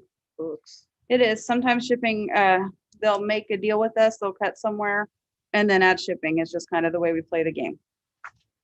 What happens if we go pick it up ourselves? Say, okay, we will pay the 160,000 and we'll pick it up ourselves. I don't know. I've never asked it before. Where's the, where do we pick it up at? I'll go get it, Tom. I'll Well, go for with it. that, for what they're charging us. Take Chris to go get it. Yeah, I'll set Krista on him if you'd like. I mean, she's really we good could at rent a this. truck and send 2 people up there. It's 3 days wages and a truck and gas up there. I guarantee you is less than $5,500. I can definitely call and ask. It doesn't hurt to ask. I mean, there's a trucker shortage, but we can sure find somebody to grab a Ryder truck or. You can say, my board is right there. They're almost ready, but we need 50% less on shipping. Dr. Burke? What's that? We'll contract you out. Yeah, no, I You're can't, I retired. can't do it for 60 days. Do we know where the distribution center is? I do not at this point, no. But you said the answer is no unless we ask. So I am willing to ask. I am always willing to ask. I'm sorry, I had to back up, but I had notes on it from the old one, but I couldn't find it. That is fine. It concerns me. So are we saying that for these, we want to request the ability to pick them up rather than pay shipping? Well, the other one's not bad. The other Okay. one's only $1,000. Well, I don't know that we're gonna pick them up. Can we ask for a reduction in shipping Right. costs? Let's leave that at the discretion of, Because I think what we're saying is no more than the price that we have already, we just approved, right? And if we could get them to, unless you're really serious about, I'm serious, because, I mean, if nothing else, there's truck brokers. How many school districts in this area are buying books from these same people at the same time that they couldn't send a truck broker would send a truckload up there to pick them up and deliver them down? I will call Savis and ask them tomorrow morning. I'm just saying, that's a lot of gas for a truck. it could be a $5,000 phone call. Thank you for doing it. what is your timeline for, I mean, this is in the action items this evening. Yes. What is the timeline for implementation? If we are saying go back and ask about this and then come back with the proposal again? We would prefer to order as soon as possible so we can get the materials in before teachers come back in the fall. we voted on it. Yeah. We haven't yet. This is actually a month We later. voted on the science one. The science one's done, and that's the one we're talking about. No, I thought you were That's talking what about. we're talking about science. Oh, I thought Yeah. you were talking about the math. The math one is not bad. So It's sorry still about that. $1,100. I was gonna say, are we gonna renege on what you just? No, I thought we were talking about My math. fault because I missed it. Because I'm taking my thank you back. We were so close. So it's still, I think what we said is we're obviously okay with this number. If you could make the phone call and it can be less, we'd appreciate you trying. I know And I think exactly that's it, who I'm right? calling At least, tomorrow. No problem. because at this point, we're sort of there. I'm That's fine. retired. I got nothing to do. I'll go drive a truck. I used Well, to. there you go. Perfect. You got a truck. I got You it. just load them in the back. I'll make the call on secondary, but where are we at with elementary? Oh, Uh, Make a motion to approve Second. elementary math curriculum adoption. Second. sorry. A motion by Bennett, a second by Bain to approve the elementary math curriculum adoption as presented. Is there any discussion? Hearing none, all in favor? Opposed? Motion passes 6-0. Oh, thank you. Thank you. Thank you, Jen.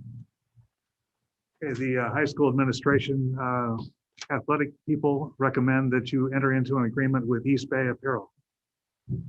I'll make that motion as stated. Second. Can I ask a question? Mhm. Only because we work so closely with the hack in general as we talk about some of the stuff that the hack does. Have we thought about maybe who they use and whether or not this could be an agreement that they could, or does East Bay only do teenager and up uniform type situation? Can we provide this information to the hack for the stuff that they do for our Absolutely. students as well? You bet. I mean, I think it would be good to at least give them the information that we're using in case it's of interest to them. You bet. I'll share with Rob tomorrow. Okay, great. I have a motion by Norton.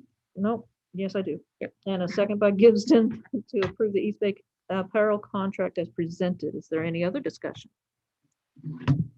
Hearing none, all in favor? Opposed? Motion passes 6-0. Thank you. Bus bids.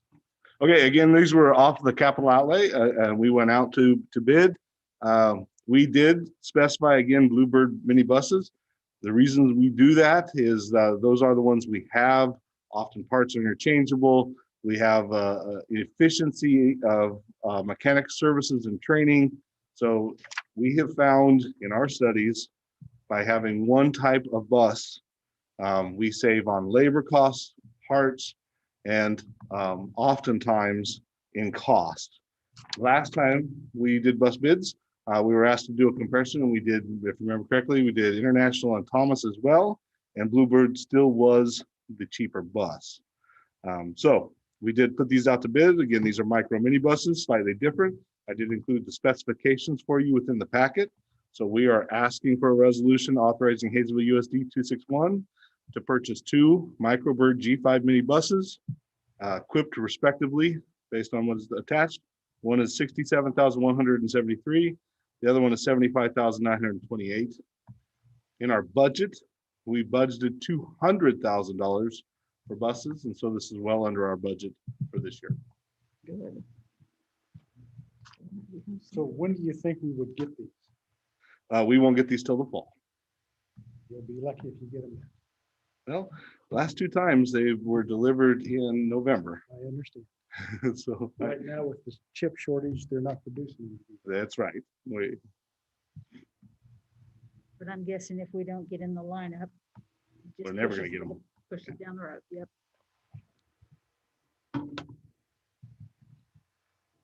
I'll make a motion to expend $67,173 and $75,928 for 2 microbuses from Bluebird, As presented. as presented, if you'd like that word. Yes, please. Here, not a problem. I'll second. If you'll add the as presented. Whatever you want. Yes, thank you. Have a motion by Gibson, a second by Norton to approve purchase of 2 micro mini buses as presented. Is there any discussion? All in favor? Opposed? Motion passes 6-0. Thank you. Thank you. And roofs. And the roof coatings, again, apologize for the spelling on there. Coatings. Coatings. I didn't catch it, and I should have. However, this is again off our capital outlay project based on our 2 highest need areas. And I'm reluctant to do it, but I'll tell you today, we actually discovered a leak over at Rex Elementary School, and that's a roof we just replaced. But it's all in warranty, and they are coming out to take care of it. But that was an awful lot of rain this weekend. However, these did come in just a little bit under our estimate for the coating, and we did tend it out to 3 vendors. Did receive response from all 3 vendors, and Buckley said, we're too busy, we can't even take that project on. Where does the 205, That's from Martin Roofing. I understand that, but where does that fit in with our guesstimate for capital outlay? This is slightly under by about 30,000. Thank you. And back to Rex real quick. Yep. Does the warranty start over again once they repair it again? It does not, but if it's a continuing issue, then once it's been noticed during the warranty, if it continues in the same area, then they have to take care of it. Okay, so in a sense, we do have a warranty. Right. In an isolated area. In that isolated area. Okay, thank you. If the leak continues, they have to take care of it forever. But they should address it and get it fixed, so we're not doing it forever. That's the thing. But once it's noticed during the warranty, like forever. if it comes back to that spot, they have to come back and address it. I found your G. It's under Martin. I know. This, I should have. Just got put somewhere Ms. else. Freeman, I hate to say it, but I didn't write this. I should have checked it though. Ms. Freeman, is this our continuing saga? Yes, it is. For God's sakes. It is. However, the coating that comes with this does come with a 10-year guarantee as well. 10 years is pretty good. So Can we just put umbrellas above the buildings? no. We really have made strides this year. I mean, I don't Spent usually give a so much vendor too much credit, but Martin Roofing's been super good to us in coming out and fixing a bunch of minor leaks that have gone away. So our number of roof leaks are way down. This will really help, especially with those two facilities. We keep approving flat roofs, and that's our problem. I agree. I know they're flat with some I know. angle, but no more flat roofs. I'm with Never. you. I'm with you, Greg. I'm serious. I'm with you, Been doing it for- 100%. Okay. I am. See, I don't We will think make we've- that very clear in the future with any other architect. Okay. Okay, so I'll make a motion to approve the roof contract with Martin Roofing for $205,000 as presented. Does that cover it, Clint? Yes, it does. Thank you very much. Okay. Second.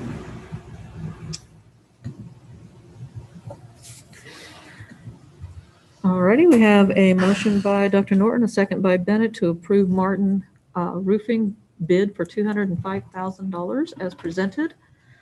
Is there any other discussion? All in favor? Opposed? Motion passes 6-0. Thank you very much. Thank you. First readings, policy changes for early graduation and Okay, graduation. this is just a cleanup to match board policy with the handbook language. So I have the original policies and then followed right after those with the new and improved policy. The changes are in italics. This one, I don't remember which form it was on. There was one that was written by Mr. Morford.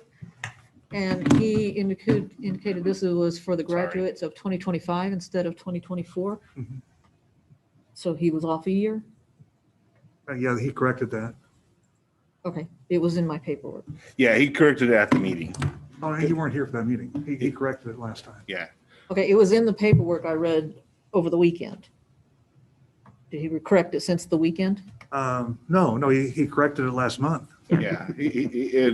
We apologize. We must not have updated the paperwork from last month's presentation because at the meeting he did Right, correct I the knew, date. right, you guys had talked Yeah. about it. Okay, I just want to make sure it has Yeah, the yeah. accurate information on it. Right. Because He had confused the fact that he's going to retire in 2025. Yes, that's what he said.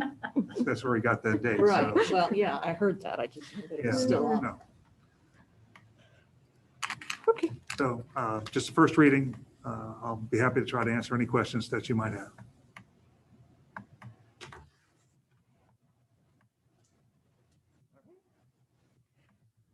How about enrollment fees? Okay, reading our first reading. Obviously, we put information in there. We formed an enrollment fees committee represented at all levels, including a parent. However, the parent is also an employee, so just full disclosure there. To look at our enrollment fees and where we are in comparison to others based on our current enrollment fees, and we use these for instructional materials. That's what our fees are for instructional materials. We do not generate enough money from enrollment fees to fund curriculum adoptions. We don't. And we've continued to go down in that fund. So we looked at it. We would drastically have to raise enrollment fees in order to do that. And that's not something we're advocating. But we did notice that we have not made adjustments to our enrollment fees in over 10 years. And in comparison to many of the districts around us, we are on the relatively low end, even though we've now brought in one-to-one technology, computer technology. We have the IDs and planners. And so the request is to increase at all levels the enrollment fees of $25. That would be applied at all levels, including Haysville High School, including pre-K, to increase some revenue to help pay for those instructional materials that we currently are going through and do go through on an annual basis. Also, at that time, we would consolidate the separate fees we have, like planner and ID, and it would all just become one instructional material enrollment fee. So that's what the committee had recommended. So we haven't adjusted this in 10 years. Nope. And is there some type of emergency that's sudden this year? No, just, I'm just, with COVID and the year we've had, I'm not sure that this is the time we want to increase enrollment fees for the community. You know what I mean? Paige, I can't say as I disagree with you. However, this is what came out of the committee. Pat, can you walk us through the process if we have a family that cannot pay the enrollment fee? Yeah, What recourse do they have? Yeah. What help do they have Yeah. available? All right, so there are several options for individual families, including qualification for free. Coming next year, we will have a different application as part of enrollment. The families will fill out. If they qualify, then enrollment fees are waived. And in this case, if we combine planner and ID and all that, all fees will be waived for those families. So they won't have to pay for their planner or ID or any of that. In the past, we've still required them to pay for planner and ID. Anybody that was considered qualified for free in the past still had to pay for their planner and ID. This would eliminate that. So those families that qualify for free under the new enrollment process will not have to pay anything. Those that qualify for reduced pay half. So we do a reduced percentage. And those families that are above the income level to qualify to pay full, we do give them an option of paying over time. So to pay monthly, they don't have to pay it all right up front. We send reminders and we do collections. I say this, we do reminders to pay. We haven't sent these to collections. We simply remind them that there are certain stages in the educational process in which the students may not be able to participate if they owe fees. And oftentimes those fees are all paid up at that point in time. So. Is there a reimbursement if we've got somebody who has a couple of kids and they're free? Does the district get any reimbursement from the state or anywhere else for that? We get some weightings under the at-risk students, and that's where the funding comes from. And I'm advocating this next year based on what qualifies for at-risk under the statute is not always what's been enforced by the auditors. So for example, in the past, auditors always did income check. So they would send out for income verification. And if a family didn't send back that income verification, they were disqualified and we lost at-risk funding for them. That's not all under the statute. That's not the only way students can qualify for at-risk funding. So there are other criteria. And if we can produce those, then the auditors in the future won't be able to exclude those students. So I want to be sure that anybody who's hearing this hears what I just heard, which is if by chance you've got a couple of kids in the district and the fees go up and you've had some kind of a situation where you're unemployed, they do have a way for the kids to still come at no expense to you. You just got to go through the paperwork. That is correct. And we provide the paperwork up front. Okay, thank you. What % do we have that defer or reduced? About 15 to 20% on an annual basis. Okay. Can I, while I'm with Paige, and I think maybe this is something we should take up next year, not right now. I do want to talk about it from being a special education parent, because this is the main complaint that I get. I'm sure, Angie, you probably have heard this. Parents on that 6 to 12 that have maybe some of our lower functioning kids, they don't use a locker. They don't necessarily get textbooks. Right. And they're still paying the same fee. And that seems to be just a real irk.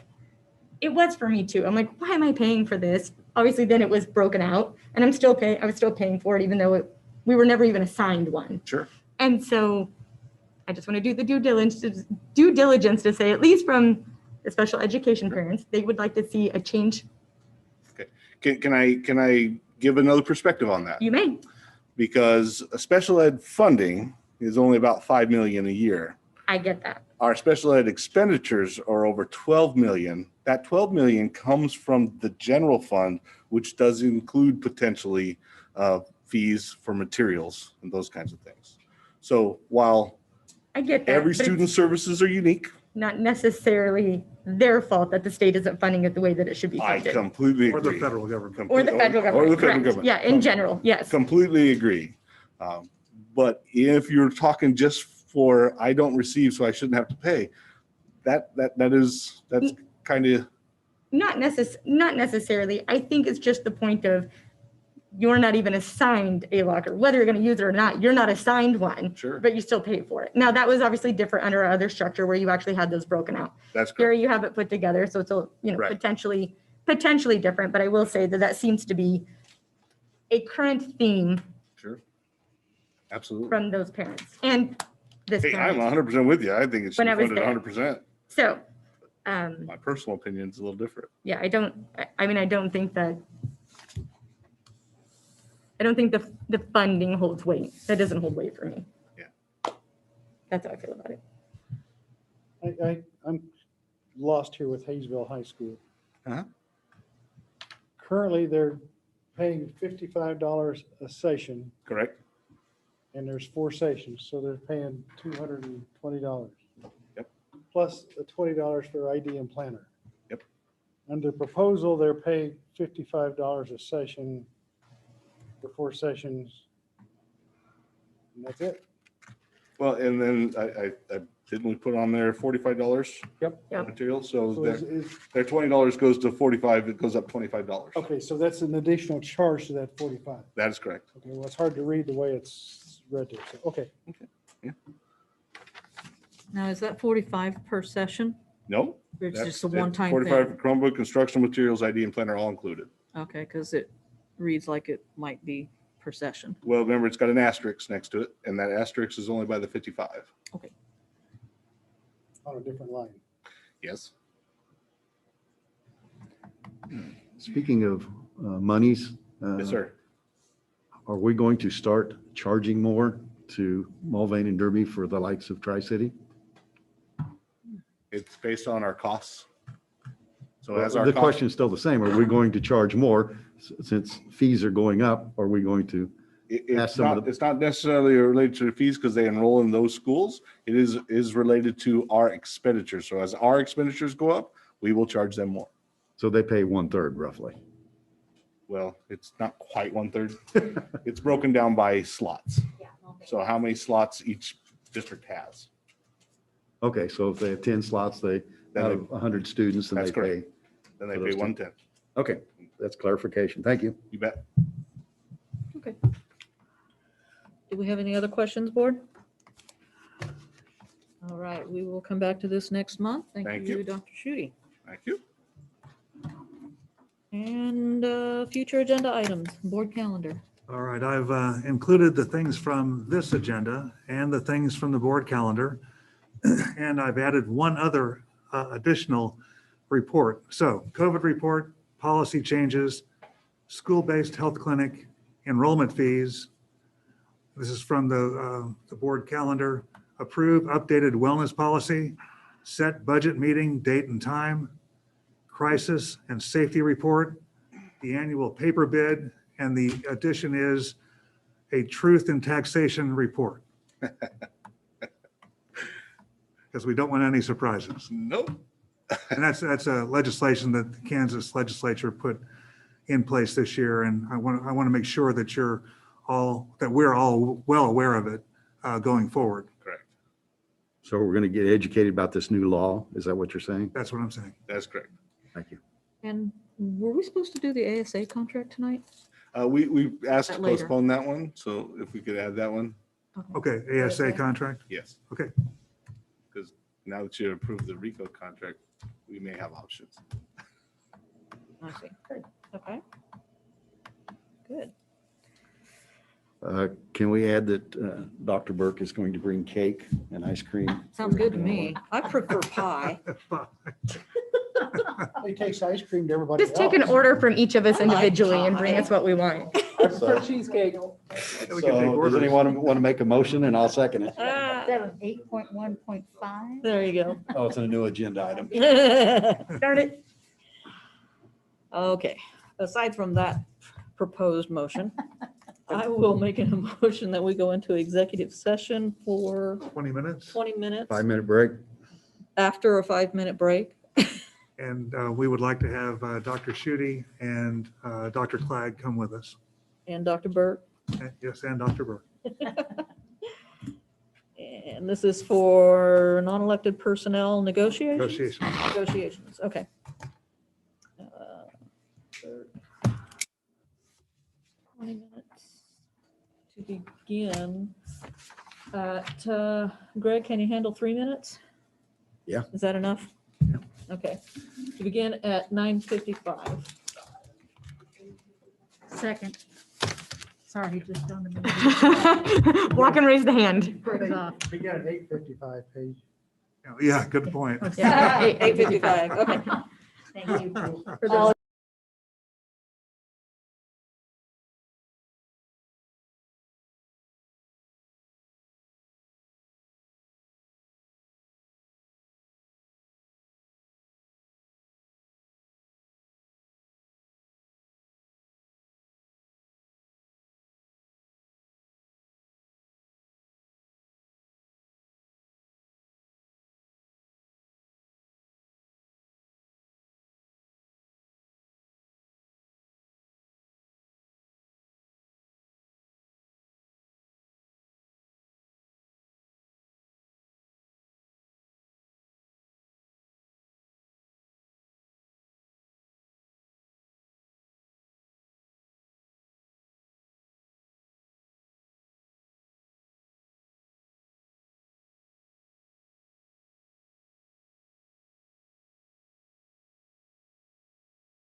Yeah, bless Friends her. in high places. Not that fast anymore.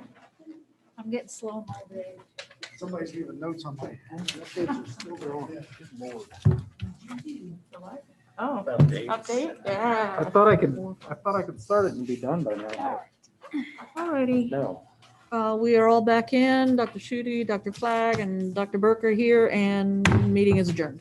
Thanks. All right. Thank you. Thank you, guys. One thing. I have a question.